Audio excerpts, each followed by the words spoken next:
Раньше я мало думала о смерти.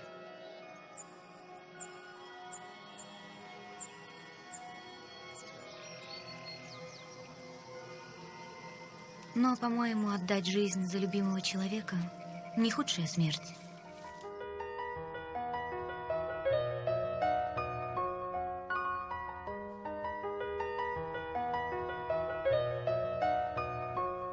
Однообразие тонов якобы яркой жизни тускнеет с каждым ходом. Наша безграничная мысль, любовь может быть разной, и нету ей преград. Это блаженство, заменяющее райский сад. Она искренне красива и прелестно чиста, такая же, как и все, но все равно одна из ста. И наяву все лишь немного отличается от сна. И кто мог знать, какая ждет ее судьба?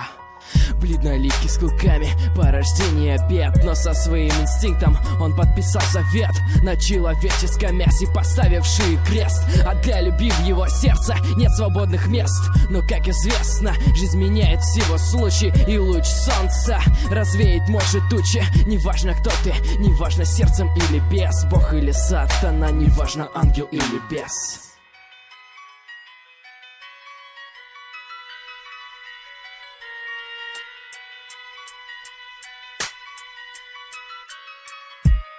Будь ты простой человек или кровожадный вампир, нет пределов для любви. И очень тесен мир в сумерках разума.